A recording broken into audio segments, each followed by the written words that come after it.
Hello, good afternoon. Hi, everyone. Good afternoon, and welcome to the first webinar series organized by School of Media, Arts and Design of Asia Pacific University. And my name is Muhammad Sham. Welcome, all of you. Thank you. Okay, first and foremost, let me, in a while, I'm going to introduce you our first speakers for the webinar series, Dr. Zohaili Akmal Ismail, and the topic for today is how Instagram and TikTok changed the way we shop.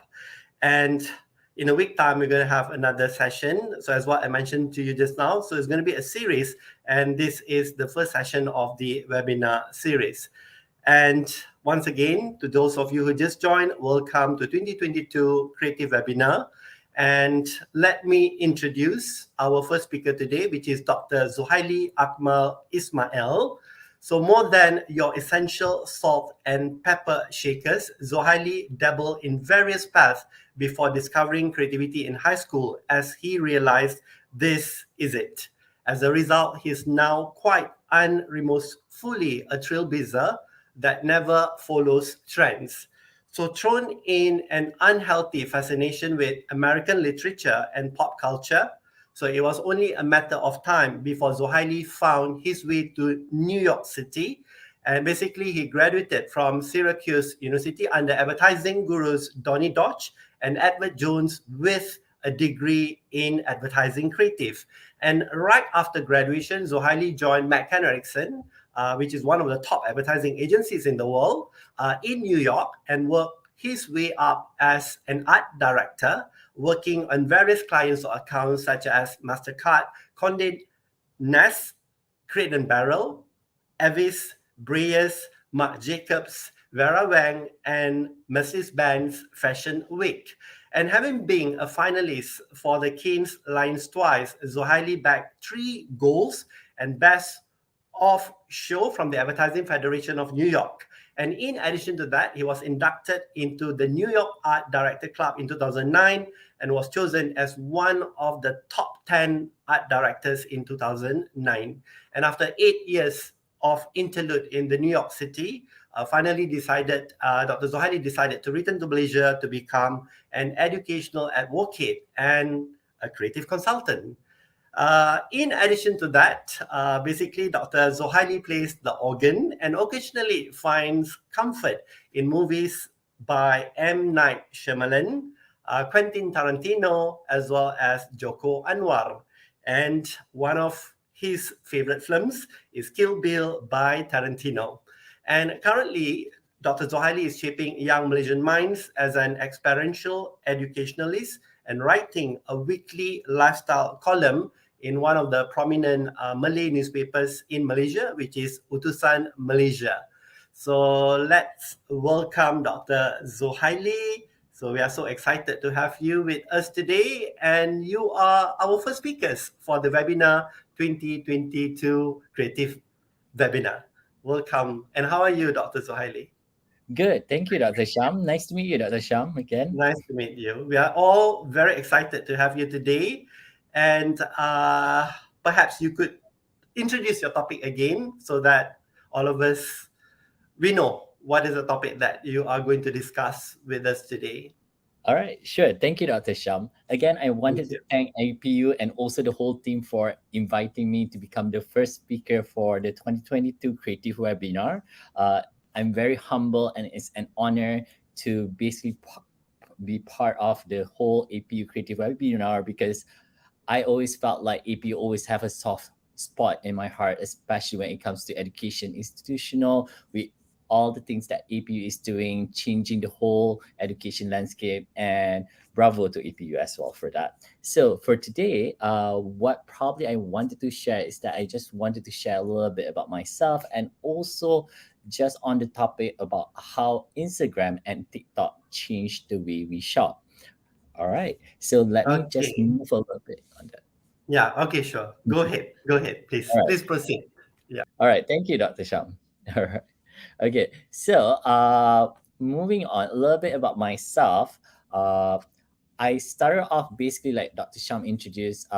Basically, I went to Syracuse University and to study advertising creative, and that's how I kind of landed basically in the whole advertising world. So what happened is that I always joke around with my students is that when I was a small kid, I wanted to become a rapper, but the closest thing to becoming a rapper is basically calling myself Dr. Z. So all my students or all my friends like to call me Dr. Z sometimes. So that's like my rapper name in some sort of way. But going back to it, Sid, I always fascinated with the whole advertising world, and I always knew that I wanted to go to the US and study advertising, and I know that for sure that I wanted to work overseas so that I can bring back the experience and probably share with the people of Malaysia. So what happened is that basically I was working in McKenna Harrison for 8 years, and I was working on various accounts.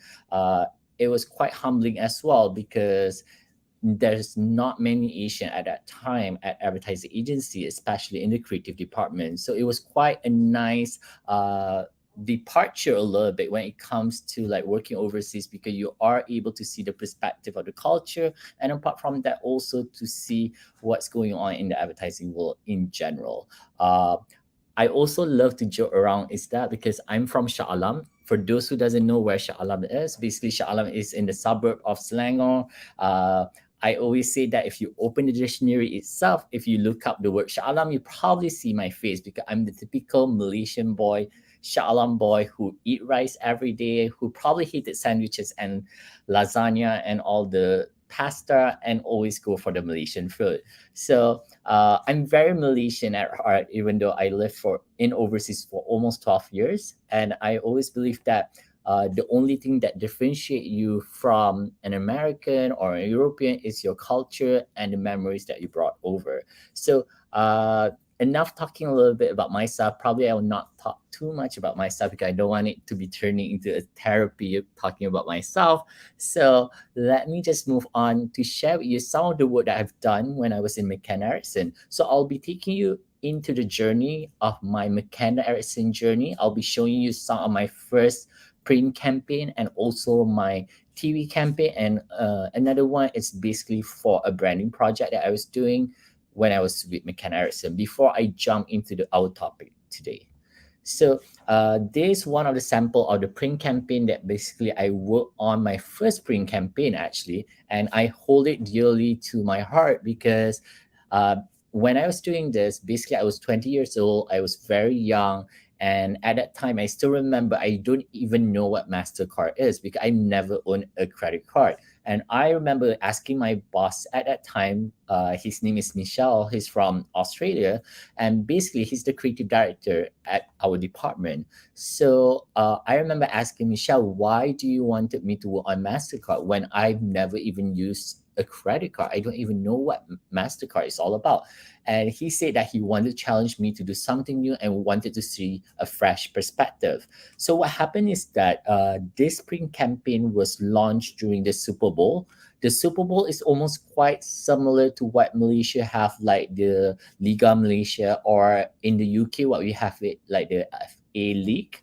So what happened is that during the Super Bowl, Mastercard wanted to run a campaign showing how they are involved in the Super Bowl in general. So what we did is that basically I was the art director, and also we have a group of team as well. We came out with the idea that we wanted to show that even for people in a normal daily job, like you're a scientist or you're a surgeon or you're an electrician, you are so into the game and the Super Bowl, you are looking forward for it, you are wearing the glove that you always go to the stadium to wear it.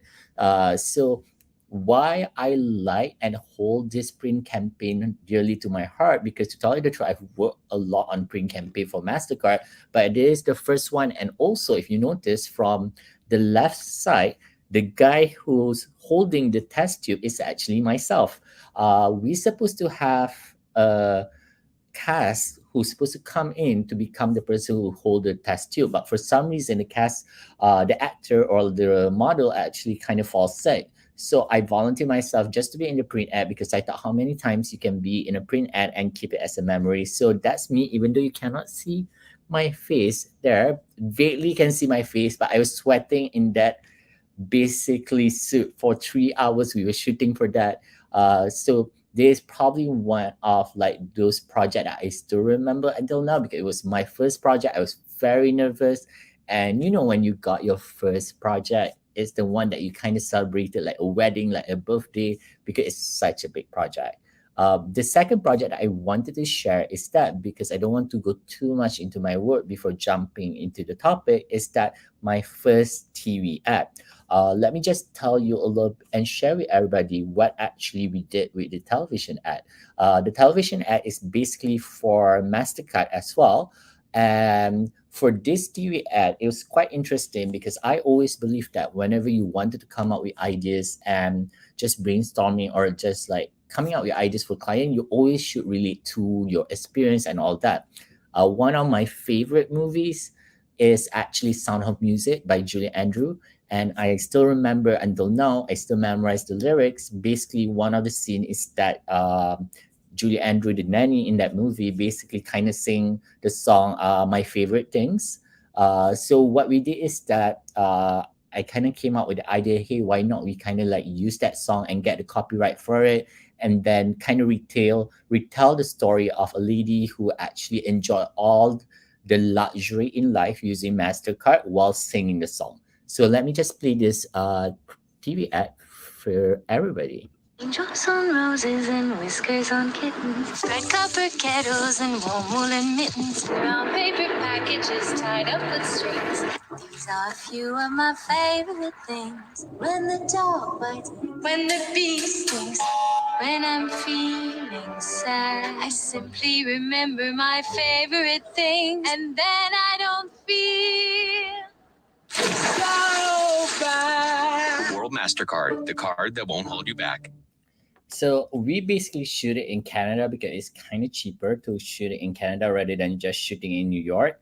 But I had a lot of fun with it because it was my first time also going to Canada during that time and learning all the facets of just shooting a TV ad. Because trust me, for those who's not familiar with advertising agencies, sometimes you are working on a project for almost like 6 months to 8 months. Uh, the first month you are into it, you are excited. The second and the third month you started to get bored early, but and then you still have to start planning about it and fixing and iron out the idea a little bit. So when I first saw the TV ad on TV, I was really excited because at last you see what's the final product at, even though you already saw it. So this is probably one of those like TV ad that I really like because it really signify who I am and also kind of relate back to what I like and also one of my favorite movie by Julie Andrews, Sound of Music. Another project that I work on before I move on our topic today is that I wanted to share is probably this client that we have. So this client that we have is called Do It Watch, and basically what Do It Watch at that time, this is one of the project that I really like because I was really young at that time. I was like 22 if I'm not mistaken.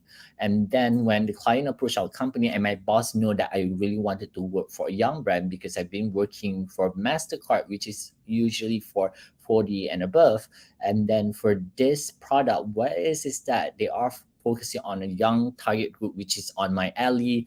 And when I first saw this watch, my team and I, we basically my team that is myself, we have the graphic designer, we have a copywriter, we have a client executive as well in our team. So when we saw the watch, basically we kind of get to play with the watch and everything. We thought that it's very mechanical, but at the same time also it was quite colorful, especially with the pink, with the green and stuff like that. And we were thinking of like a Rubik's cube. And you know how like Rubik's cube is basically trying to shift it and stuff like that. Our original idea is that we wanted the packaging to become like Rubik's cube as well, but obviously because of cost and budget restraint we were not able to do so. So what we did is that we just take the whole concept of the Rubik's cube and make it into the packaging and kind of sell it like this, a very mechanical but quite interesting watch that is quirky but at the same time also is cool to look at. So that's why I wanted to showcase this because I felt like at that time this project we kind of like proud of, even though we have like limitation because with the budget we cannot make it like a Rubik's cube, but it's one of the project that I still fond of that I felt like I would like to share with everybody here. All right, so let me just move a little bit into our topic today, which is on how Instagram and TikTok basically changed the way we shop. Just to share with everybody, before the whole pandemic COVID-19, basically the advertising world, the marketing world, and the way that we shop, the purchasing behavior actually was very traditional.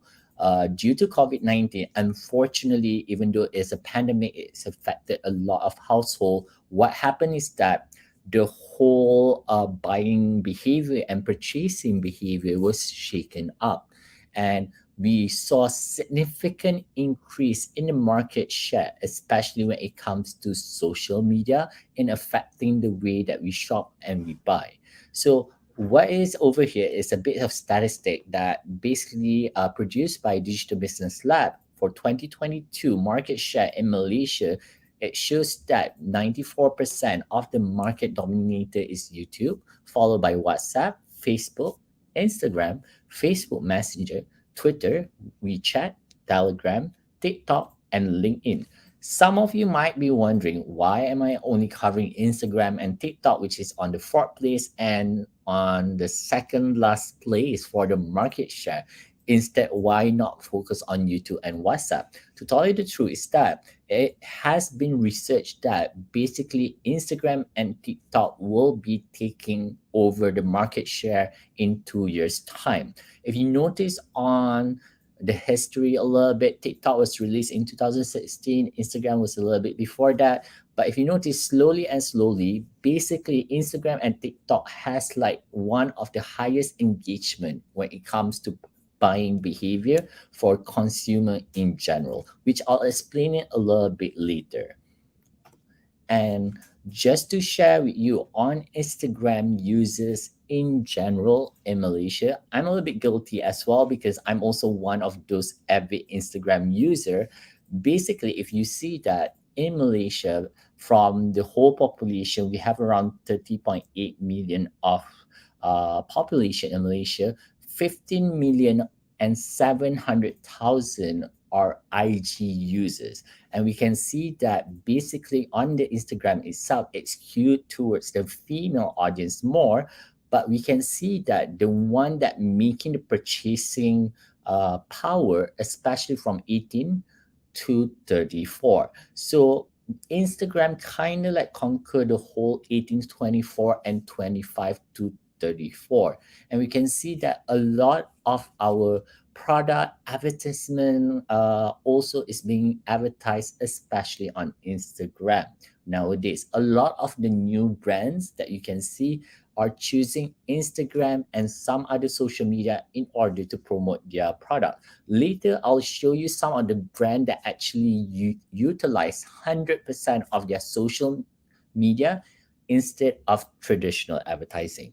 Just to brief a little bit how the advertising landscape went before COVID-19, what happened is that a lot of brands actually would separate their yearly budget or their fiscal budget to the traditional advertising, such as billboard, print ad, TV advertisement, and all that. But since COVID-19, a lot of people noticed that actually social media can penetrate and can engage better the consumer in general. So what happened is that some of the brands, even some of the brand before COVID-19, has contributed most of their budget into the social media. So I'll explain a little bit afterwards and show you sample of some of the projects I've worked as well, which I think will be really beneficial for most of you to see how Instagram and TikTok, or in general, social media is changing the way that we shop. TikTok, on the other hand, even though Malaysia does not have the highest statistic when it comes to TikTok, because USA still is the first country with the most TikTok user. I think it's India, followed by USA. 14.59 million potential reach actually on TikTok. To tell you the truth, the difference between TikTok and Instagram is that Instagram focuses on 18 to 34. TikTok, on the other hand, kind of targeted towards more the younger generation, or what we call it the Generation Z. TikTok actually focuses between 13 to 17, 18 to 24. And 44.2% at reach actually versus the total population are focusing on the user 18 plus in Malaysia. So this statistic is basically for the Malaysia, and you'll be surprised how TikTok is slowly creeping on to become one of the best social media to shape the way how we buy things. And also, interesting thing about TikTok also is that TikTok engagement rate in general, for those who probably not familiar with the jargon itself, engagement rate is defined by how engaging the advertisement that will lead to the buying behavior or the purchasing behavior of a consumer. So TikTok engagement rate is actually at 17.5%. Instagram is at 2.26%. And if you wanted to compare with traditional advertising like television, billboard, and all that, unfortunately, all the traditional advertising has less than 1% engagement rate. It's not guaranteed. But when it comes to social media, the engagement rate is a little bit higher because there are strategies that social media are using in order to make sure that consumer will be able to purchase their product or able to get all the information about their product. So TikTok is actually creeping up really quick. TikTok also was the most downloaded app of 2021 with 656 million downloads, which is a lot if you think about it. So, even though sometimes I like to joke around, I'm saying that, oh, TikTok is for like kids, or like in Bahasa we say for budak-budak only or stuff like that. But you'll be surprised, a lot of companies, even like Shopee, which I'll show you sample later, Colgate, Watson, are changing or channeling their budget into TikTok in order to reach to certain group of target audience, especially from 13 to 17, 18 to 24. Later, I'll show you sample of some of the brand, how they are trying slowly to shape the way that we buy things and to be influenced by it. All right. So the interesting part about all of this is that before, usually there is an internal department within a brand that will focus on doing all this strategy and the marketing in order to influence people to buy. But what has happened recently, I think started like 5 years ago, there is this new position that is being created, social media specialist. And some people thought that being as a social media specialist is just about taking selfies, taking photos, and just upload it. To tell you the truth, it's probably one of the hardest job because you have to make sure that the photos that you are going to post will be attractive enough. At the same time, also you have to be engaging and will be able to hit a certain engagement rate. So let me just play this video by NYC Singapore that will tell you what actually social media specialist does. So social media specialist is the middle person who actually constructed all the content, or what we call it, the curator, for all this information to be put on social media in order for consumer will be able to see your products or your brand in general.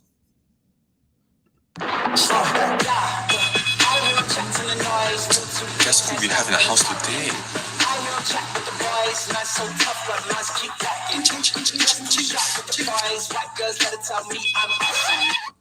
Hi, my name is Samuel. I'm 31 and I'm a social media strategist.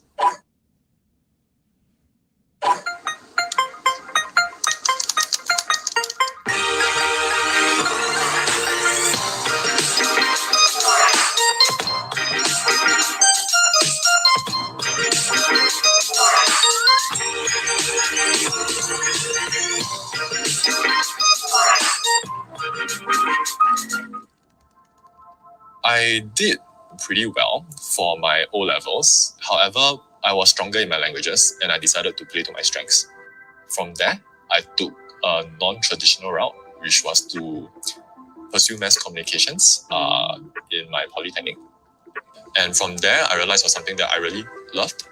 So I continued that into university. And the funny thing is, I didn't think that I would be working in social media. My initial job was in public relations. Subsequently, I was in editorial for a while before I went into agencies in 2016, 2017. There was an opportunity for me to join social media. So I took it up and yeah, that's where I am today. So on a day-to-day basis, I work with different brands to increase their social presence.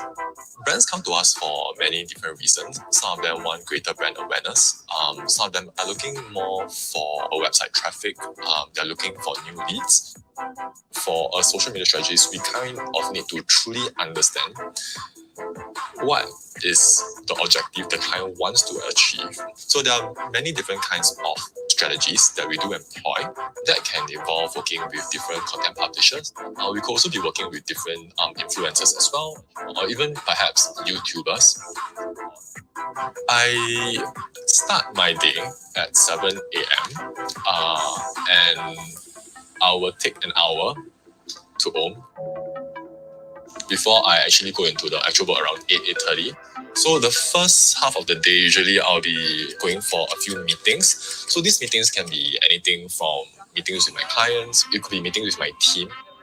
So the second half, I think, will be more for me to perhaps completing a proposal. So I might need to do various research into trends, into the social media landscape. It could also be something that I need to check in with my team. Perhaps they need some troubleshooting as well. So these are some of the things that can happen in the second half of the day. That is also not to say, given like how dynamic the social media landscape is, sometimes there will be bombs that drop from the sky, whereby certain things are quite last minute. My client suddenly dropped me, a message to say, "Hey Sam, this photo shoot with your team is not going very well. Can you please come down and oversee?" So these things do happen, and I think it's very much a part of the nature of the job. Okay, so first things first, it is not the most glamorous job in the world. I think in front of the camera, you see us working with influencers, but there's actually a lot of hard work that goes behind it. I think one more thing that was also kind of important to note is that when it comes down to being a social media strategist, it will become kind of your responsibility to answer very difficult questions. If let's say, a troll on social media leaves a nasty comment on your client's social media page, the client will ask you, "Samuel, why got this comment?" It is your role to be able to answer the client that, this is a troll, and don't worry, there is a crisis management, SOP to actually manage this. Having a good command, of the English language, your mother tongue, or even a third language, I think those would be very helpful as skills. Secondly, having a very good understanding of the social media landscape in Singapore. Thirdly, having empathy as a skill set, I think that is something that is very crucial. You kind of need to be able to see things from two sides of the picture. What I really enjoy about social media is the fact that it matches my personality a lot. I like change, and I like things to always be different every single day. How everything has to be fresh and new. It excites me, it challenges me to really pursue this career.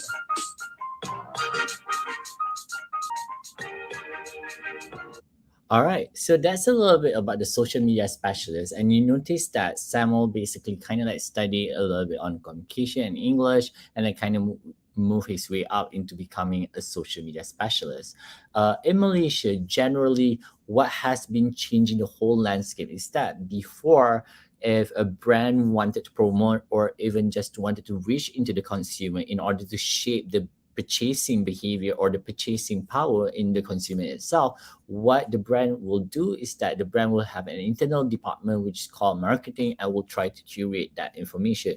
But nowadays, you will see that a lot of brands, what they try to do is that instead of just relying on their internal department, what they do is that they will collaborate with an influencer, a content curator, a social media specialist, or they will hire a social media specialist in order to curate the information digitally or virtually on the social media. So you will be seeing a lot of changes, especially when it comes to communication or design, and you'll be surprised. Some of the social media specialists and the content curator, some of them does not even study communication, or some of them is actually from art and design, from IT. We even have like some of the famous influencer in Malaysia, like Harul Aming. He studied something else, business. And then we even have a lawyer who became a social media specialist. It doesn't really matter which background are you coming from. The most important thing is that, probably like what Samuel said just now, to understand the local landscape of the social media, especially in your own country. If you are in Malaysia, it's really important for you to understand the social landscape of like the social media itself, or the term social listening, which is very important. For those who doesn't know what social listening is all about, social listening is a method to understand about your brand or your product is doing online in general, just to know your digital footprint as well, whether you have a weak digital footprint, whether you have an average digital footprint, or an excellent digital footprint. What digital footprint is basically our feedback or opinions about your own product online. So it is really important for a social media specialist to understand that in order to drive buying behavior into the product itself. All right, and also just to increase engagement in general. It is quite interesting with the social media specialist because a lot of the skills, actually, to tell you the truth, is not being taught in schools or colleges. Some of it actually you learn it from your own experience dealing with your own Instagram or social media or TikTok, and how actually you are able to react. I remember talking to one of my friend who is a social media specialist for a big company, which I cannot reveal. But what he told me is that the most important thing is that to do the social listening, which is to do an audit on what your brand basically behavior, how's the brand perspective or responses from the audience online, in order to understand better of how your brand is doing, and also just to have a good reaction and the empathy, which some will kind of stress on, especially when it comes to becoming a social media specialist. All right, so I'll move on a little bit and I'll touch a little bit on the social media specialists and how basically Instagram and TikTok, especially changing the way that we shop in general. One of the brand that I felt like probably most of you, the audiences, know is Kylie Cosmetic by Kylie Jenner. So for those who of you don't know who Kylie Jenner is part of the big Kardashian clan in the US. The reason why I really wanted to share with this, some of you probably going to say, oh, but she's rich. She probably is successful because she's famous. She was part of the reality TV show Family. But I do believe that even though you are rich, you have a certain amount of money to back up your company, there's still some effort. But Kylie Cosmetic was actually one of those business brands that actually capitalized on social media, especially on Instagram, Snapchat, and TikTok. And it's quite interesting to see the evolution of Kylie Cosmetics. And then it became what happened is that Kylie, in general, the brand itself, kind of came out with the Kylie Cosmetics with the lip kit, and then kind of derived into Kylie Skin with the skincare. And now she's coming out, well, she already came out with the Kylie Baby, which is baby product because she just had a baby, 2 babies, and all that.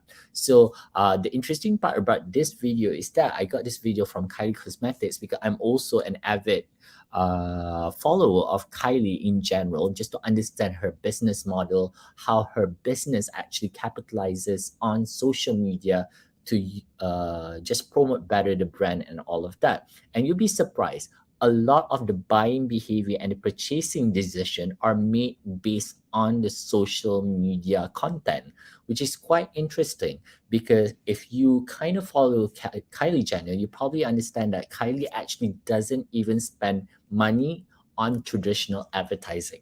What she does is that she spends most of her budget on the social media by using her own social media, using the Kylie social media as well, and collaboration with other influencers in order to derive more purchasing behavior. Let me just play this video so that you understand a little bit of the evolution, because I'm pretty sure that not everybody is such a big fan of the Kardashian clan. But the great thing about this is that to learn how she capitalized the whole social media in order to shape the way that we buy things. After a few years of gaining followers, Kylie realized she could use Instagram as a platform to create her own brand. In 2014, she had the idea to start her own cosmetics company, specializing in lip kits, a package containing lipstick and matching lip liner. Around this time, YouTubers and Instagram stars were starting to go beyond makeup tutorials to selling their own products. There was a major shift going on in the cosmetics industry, and Kylie saw the opportunity. Although she was one of the most famous people on Instagram, she didn't create the company alone. She teamed up with a company called Seed Beauty, which was a brand new company founded only a few months before Kylie came into contact with them. The founders of Seed Beauty, however, were heirs of Spatz Laboratories. Spatz Laboratories was founded in 1955 by Walter Spatz and produces makeup products for other brands. Spatz Labs takes a brand's idea, produces it, trials it, then gives it to the brand to sell. They specialize in the speed of product development and are able to beat other companies to market, making it an attractive choice to Kylie. The heirs of Spatz Labs, Laura and John Nelson, saw the cosmetics bubble grow online with the rise of things like Instagram and created Seed Beauty to specialize in creating beauty products for online brands. Seed Beauty runs everything from manufacturing to fulfillment and also helps brands with marketing. They have a huge advantage because the research and manufacturing process has already been perfected by Spatz Labs in the decades they've been in business. Because of this, Seed Beauty is able to focus on the speed at which these brands can create and launch new products. Laura Nelson even refers to the company as bringing the fast fashion model to beauty. Speed is now the #1 priority in the industry, and Kylie saw Seed Beauty as the best option to bring her concepts to reality in just a few days. She paid them $250,000 of her own money to produce 15,000 lip kits. She didn't announce an official launch date, but began teasing her lip kits on Instagram. In April 2015, however, the Kylie Jenner challenge suddenly took over social media.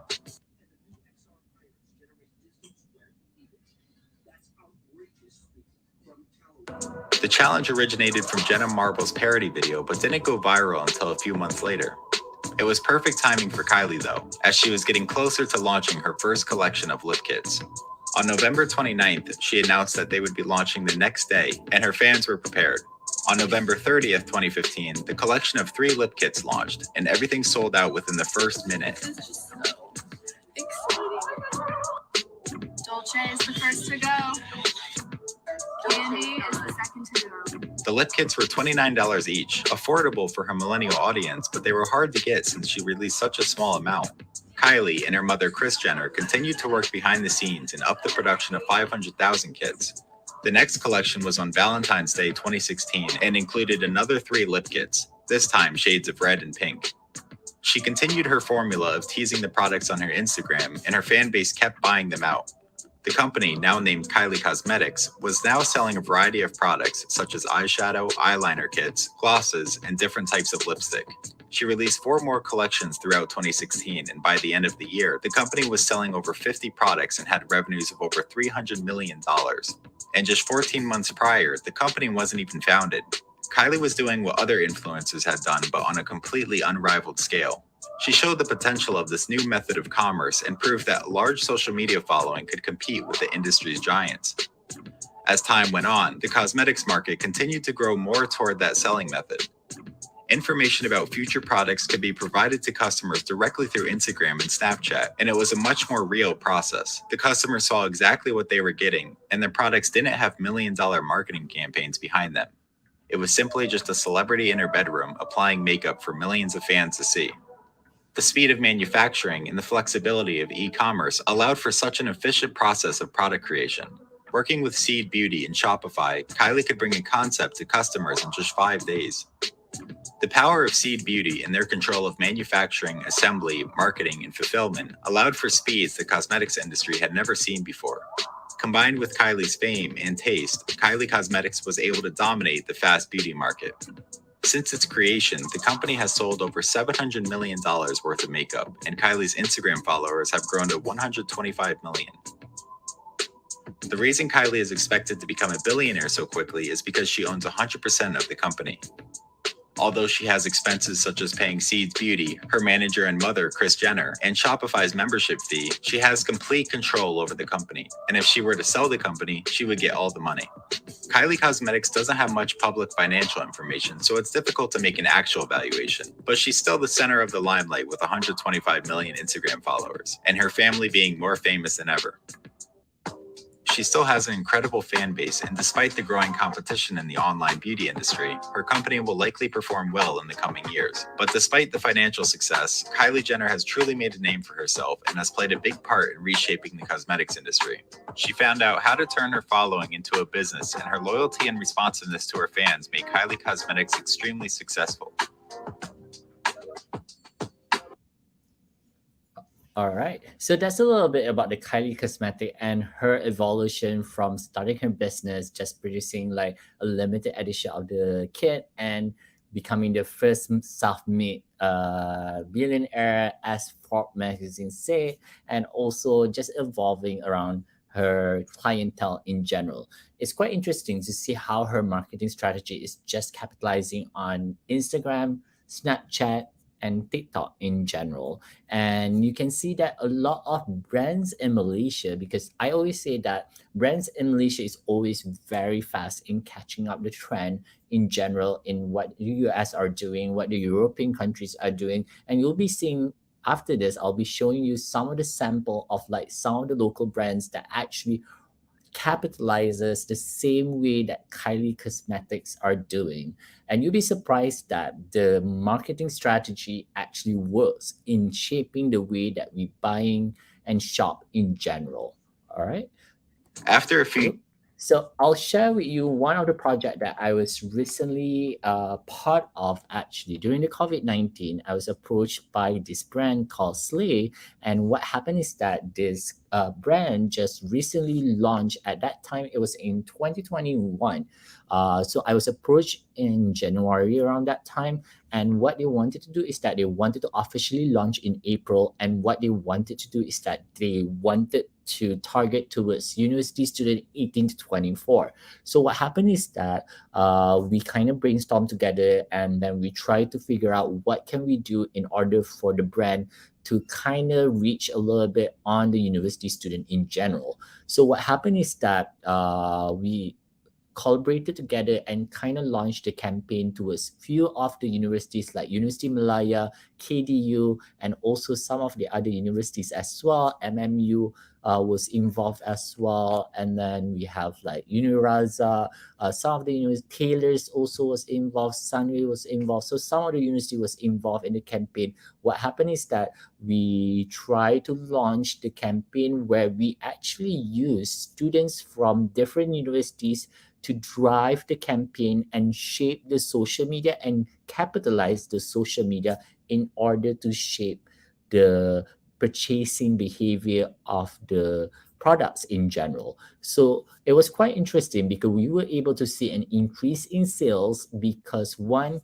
the social media create awareness of the brand because it's a new brand within those university landscape, and especially in each individual universities. Apart from that, also we were able to humanize the brand to become closer and youngerize the brand rather than just using a certain celebrity influencer. What we did is that we kind of choose the university influencer for each university. So let me just transition really quick to the web browser so that you can see what was the outcome that was driven by the students in one of the universities. I'll not mention which university did this, but what happened is that this campaign was run officially by one of the universities, which they actually drive the whole social media campaign in order to drive sales and shape the way how people buy the products. All right. So this is the Instagram page basically for one of the campaign on the web browser itself. If I can just share really quick for everybody to see it. Okay. So for those who wanted to check out a little bit, the Instagram account is unislayfluencer _ dear dream. So what happened is that this group of students that we have chosen in one of the university, what happened is that we kind of brief them, we give them the PR kit as well, and we kind of give the freedom to them on whatever that they wanted to come up with the idea, the concept, and the creative execution. And it was quite interesting because the group of students are made out of 2 guys and 2 girls, and you'll be surprised because a lot of people think that, especially when it comes to cosmetic, it's always girls behind the team. But sometimes guys also will be giving the fresher and perspective. And it was quite interesting because what happened with this group is that they try to focus on their university. They come out with IGTV, IG Live, makeup tutorial, sharing session. And what they did is that they try to go to different universities to grab like students. Like for example, in this one, they grabbed a student from a mass communication from one of the universities. I remember they also approached students like from KDU, from different universities as well, to have an sharing session. And what they tried to do is that in this project that I think was really successful, especially in shaping the consumer to buy the product is that they try to humanize the product. At the same time, also they're not just selling the benefit, because if you notice, a lot of the products, even like Kylie Cosmetics or some of the product basically online, what they're trying to do is that the product has to be good, but at the same time also they try to say that, hey, by using this product you are able to be the best version of yourself, that you're able to gain confidence and all of that. So they're trying to sell this intangible vision that they hope the consumer will able to share as well. So I do encourage some of the viewers, if you wanted to check it out, it's Unislave influencer underscore your dream. So what they did is that they kind of apply the same strategy like what Kylie Cosmetic is all about. They tease a lot about the products before the launch of the product itself. They kind of did like a little bit of teaser, what's the product is all about. And then what they did is that in the sharing session, they will share like what are the products they were using while talking about it. They tried to make it a little bit subtle rather than too obvious. So it was quite interesting to see how this group of students actually drive it. And the industry was quite, the slay industry was actually quite impressed with the group of the student as well, because it looks legit, it looks professional. So the great thing about all these social media posts, it doesn't matter how much experience that you have, as long as you understand the social media landscape of your own country or just in the industry itself, you are able to drive it. And the engagement rate was quite high for this campaign that was driven by the student as well. So do check it out. All right. Apart from that, also, I wanted to share with the audience as well some of the brands that have been capitalizing 100%, almost 100% on social media, especially to drive buying behaviors to purchase their product in general. For example, Chucks. For those who are familiar, Chucks is founded by Jim Chuck, who's a famous social media influencer in Malaysia. So Chuck is a skincare product. So what Chuck does is that they believe that Chucks is not just making you pretty and all that. At the same time, also Chucks accept your flaws. They are saying that, hey, by the way, our users probably have a lot of flaws. At the same time, also by using Chucks, you are being you, the authentic you.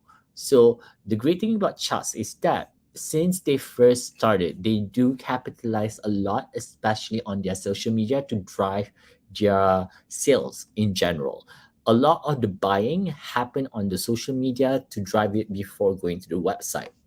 When they first started, it was quite interesting. If you see the first post when they first started, they tease a lot. This is Jane Chuck, by the way, if I can just play it really quick. This is Jane Chuck, who is the founder of Chucks. And what Jane Chuck does a lot, especially, which is almost similar strategy like Kylie Cosmetic, she teases a lot, especially about the product before launching it.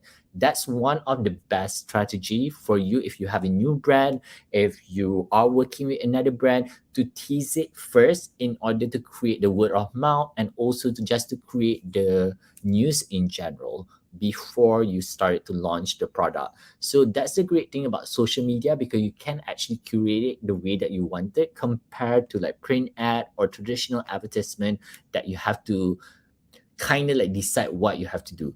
Another great thing about social media also, if you notice with Instagram and TikTok, whenever you are doing the production itself, it doesn't have to be high production state. It could be just very simple, very minimalistic, very laid back, very casual. All right. I'll go through really quick because we are running out of time and we wanted to accept some of the questions as well. Dark Cosmetic is another brand that actually capitalizes a lot on their sales by using social media. Dark Cosmetic was founded by another social media influencer who is quite famous in Malaysia as well, Vivi Yusof, who is the creative director of Fashion Valley. Another big brand that you will see that has been using TikTok as well, because we touch a lot on Instagram, but not so much on TikTok. TikTok is slowly is applied by a lot of big brand and small brand in Malaysia, but you can see that Shopee is one of the big brand that has been using TikTok in order to drive their sale.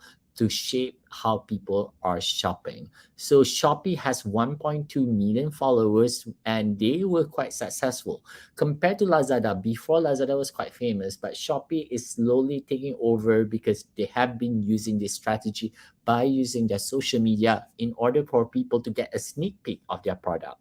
And the great thing about it also, they have branded challenge to show how, like a short reels, how to use their product and all of that.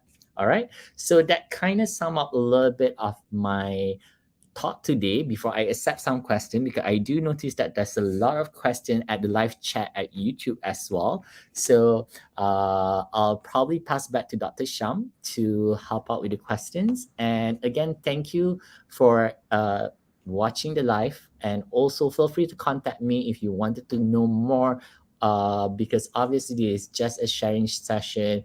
And the best way to apply some of this strategy or to know better about how actually TikTok and Instagram are changing the way that we shop is by just observing some of the brands, what they are doing. All right, over to you, Dr. Sham.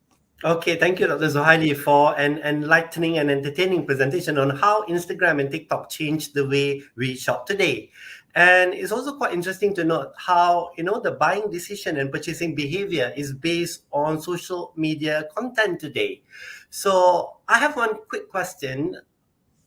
In your personal point of view, I guess, or looking at the current trend in terms of social media platforms that we have today, either in Malaysia or globally, any trends in social media that are worth knowing beyond 2022?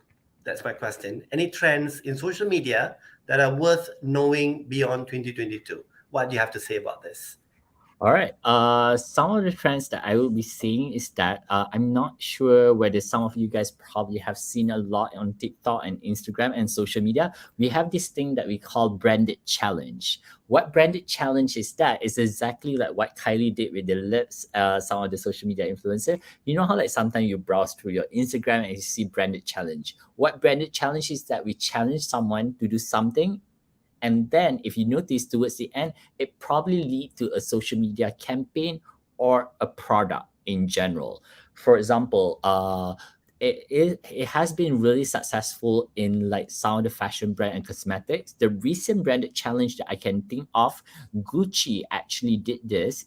If you notice on social media, there's a lot of those Gucci challenge, Chanel challenge. What it does is that this luxury brand actually trying to reach on the mass media, they basically created this branded challenge in order for brand awareness and for people to be able to associate some of that style with their brand. So that is like basically free advertising in general. That's probably one of, I think, the trend that is probably going through.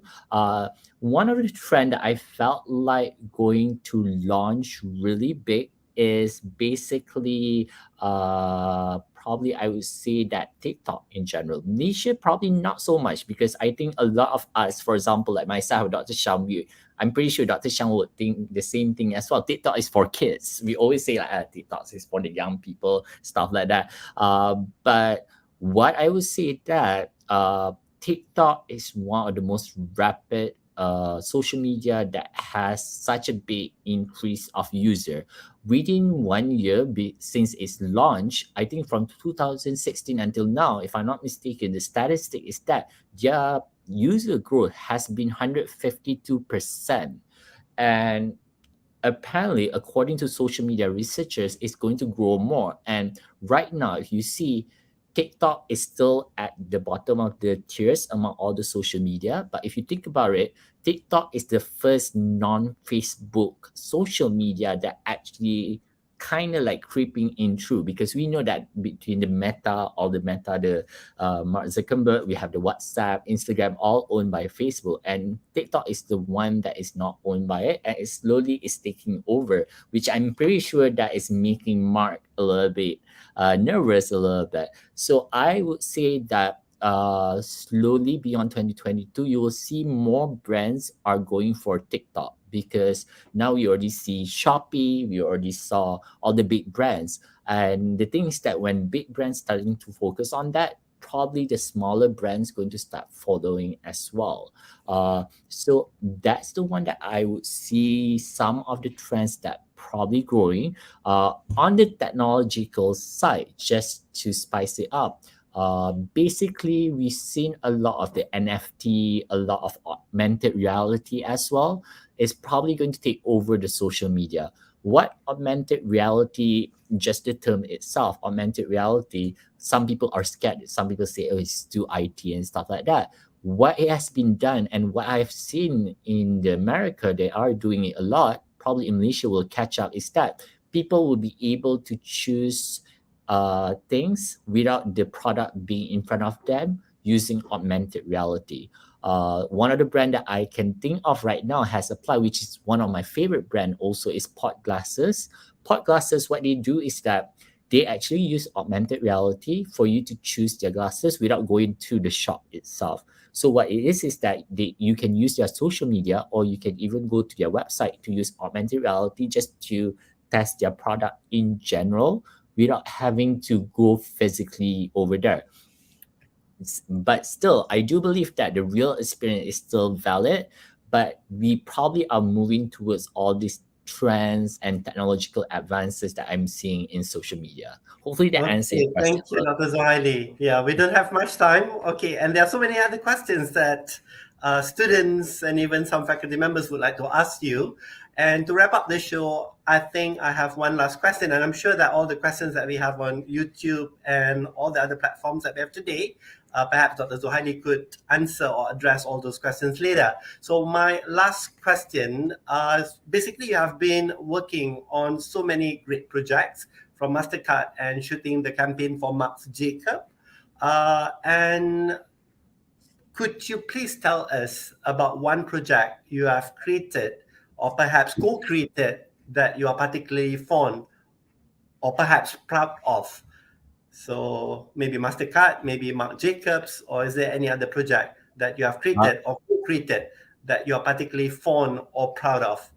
Perhaps in 30 seconds, if you could just summarize, Yes. which... I would say Marc Jacobs, because I'm such a big fan of fashion. MasterCard for sure not. I love Marc Jacobs. The good thing about working in an advertising agency and working for a certain brand, you'll get things for free. So when I was working and doing art direction for Marc Jacobs fashion show, I got a lot of things for free. So that's a big perks. So until now, I'm such a big fan of Marc Jacobs. I was invited to his Halloween party as well. So that was fun to be able to meet celebrity and stuff like that. I still remember the first time I met Scarlett Johansson. Basically, I was like, oh my God, that's Scarlett Johansson is in front of me. So that was probably one of the fondest projects that I've worked on so far. All right. Okay, thank you so much, Dr. Zohaili, for taking your time to discuss this interesting topic today.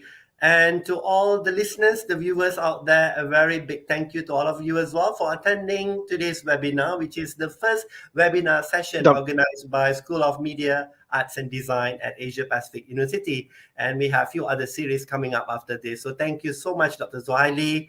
And we hope to see you again. Thank you so much. Thanks a lot. Thank you, Dr. Sham. Dr. Sham and Dr. Zohaili, thank you very much. We have some questions online. So I'm going to push those questions on screen. So Dr. Zohaili can answer it during the live session itself now. So you will see the questions now on screen. So here's the first question. So Dr. Zohaili can answer this question. There are quite a lot of questions, so we can do some quick answers from Dr. Zohaili. It'll be great. So let me push those questions on screen.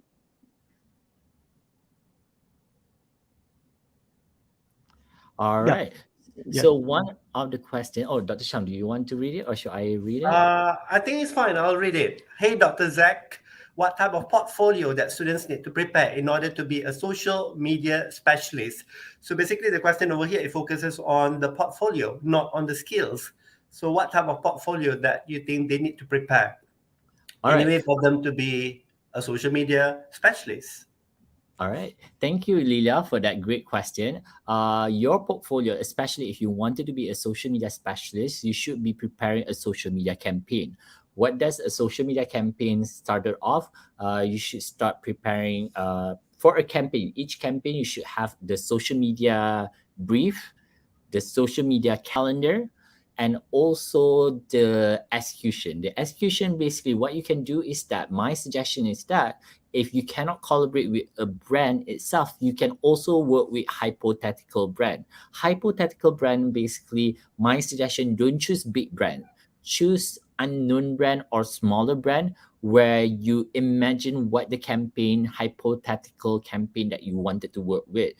If you still remember how I show you the example with the Unislay influencer, Dear Dreams, basically, which you can check it out also afterwards. You can do something similar with that. What you could do is that you can try to imagine that you are running a 1 month campaign, and probably in that 1 month campaign, try to show a diversity of IG Reels, IG video, carousel posts, live feed as well that you wanted to show. But the most important thing when it comes to social media campaign is the big idea or the concept. Always remember that for each of the campaign, you have to highlight your strength and cover your weakness. And the best part is that most of the social media campaign, if you wanted to hypothetically created it, there's a lot of software that can assist you, because I know that a lot of social media, especially, they will be questioning, oh my God, I don't have like Photoshop skill, Illustrator skill. The best part is that there is software or web browser software like Canva that could help you to create that for free in order for you to relay your answer.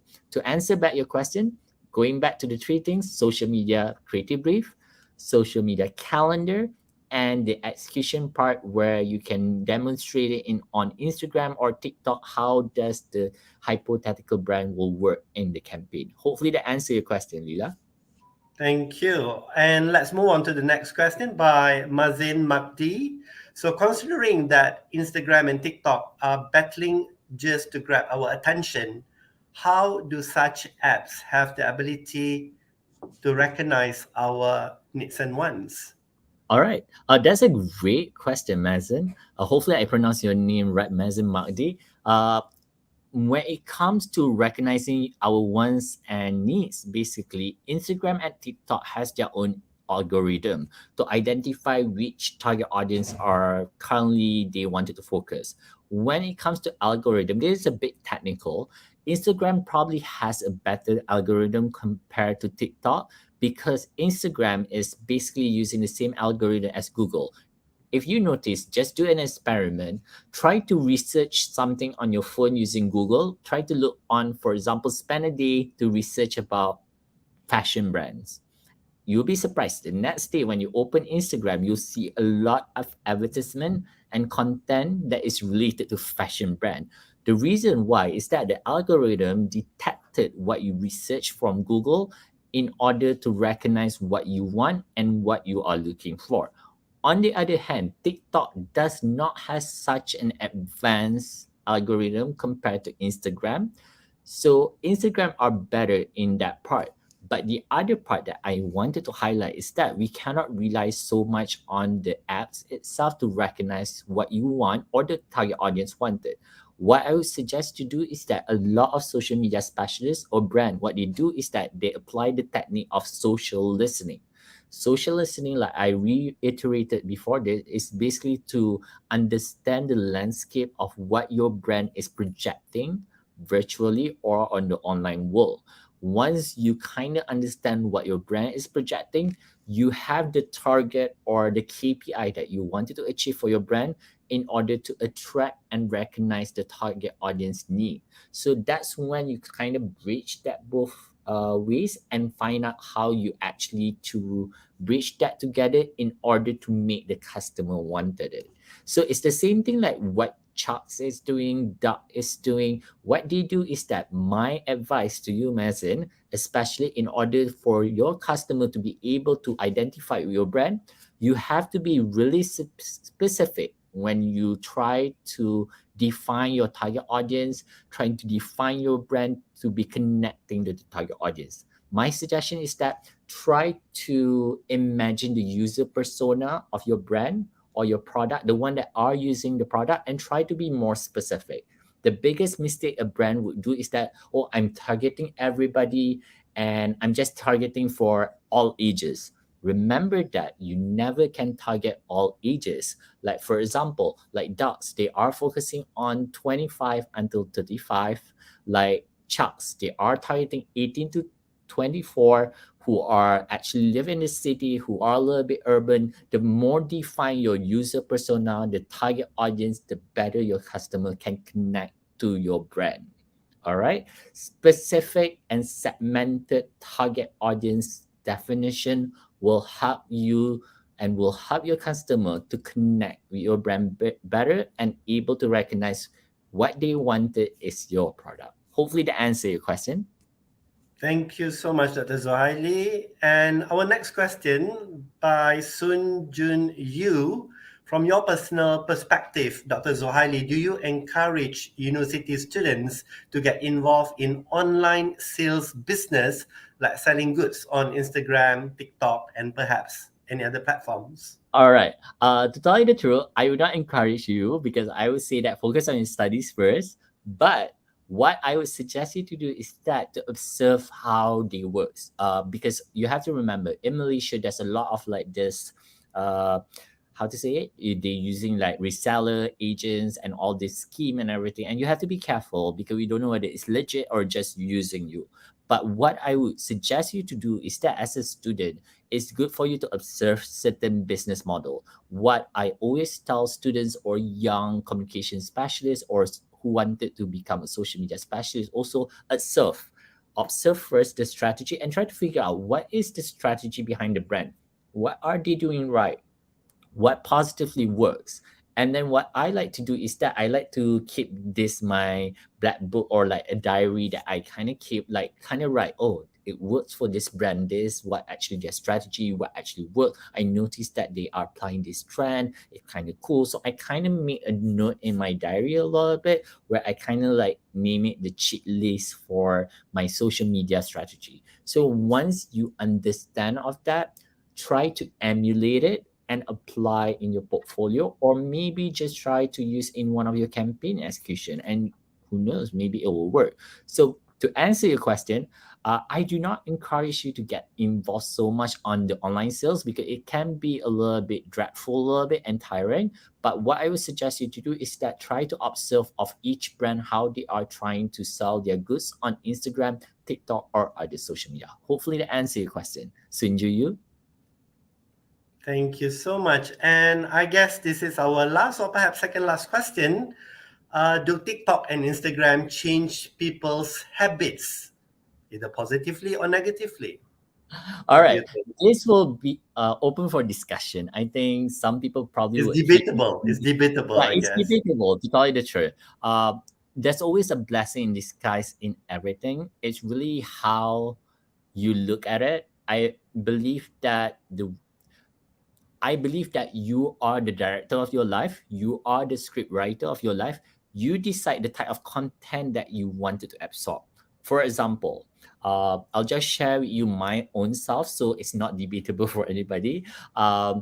Even though I'm in the academic world, in the professional world, when I go home, I choose to filter that and I choose certain things that I felt is light enough or light-hearted. Like I would go home and watch Kardashian on Hulu's just for fun because I choose to expose myself to that content. So I do believe that as a person, as an individual, you should be able to make a choice on what type of content that you wanted to be exposed to.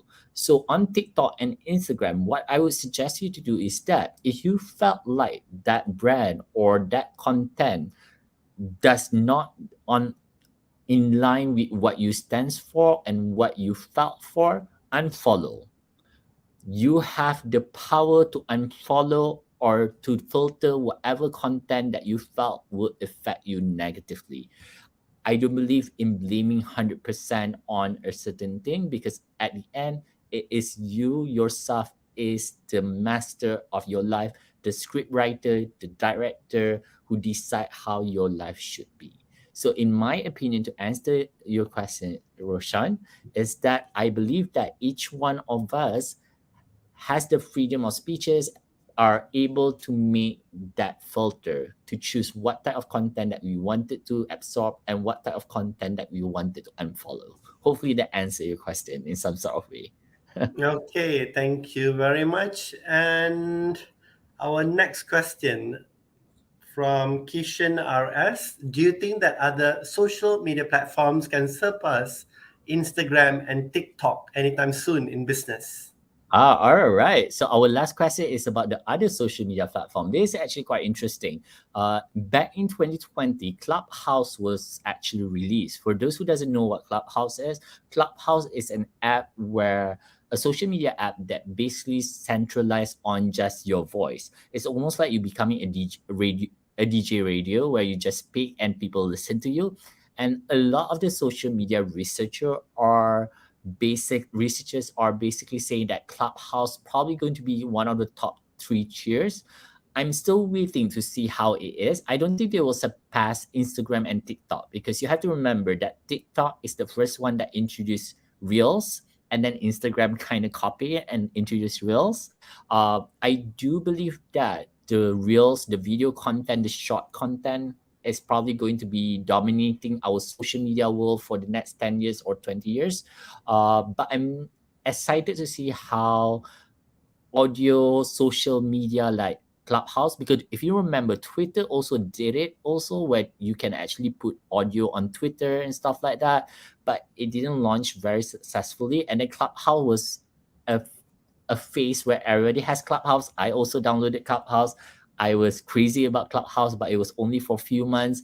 But I didn't see it sparking much in Malaysia, but I've seen it like getting a lot of attention in the US, in Europe. But I felt like Clubhouse is probably the one to watch, but I don't think that it will surpass Instagram and TikTok anytime soon, especially when it comes to business. But you never know. Maybe someone will come up with something. I'm pretty sure that Mark Zuckerberg, or who knows, maybe Elon Musk, if he able to buy Twitter, he probably would change up Twitter. And because all these amazing minds in this type of like invention probably will be able to invent something. All right. Thank you, Kishan. Thank you very much. I guess that's our last question. Oh, okay. So there's another question. And I guess this is our last question for today.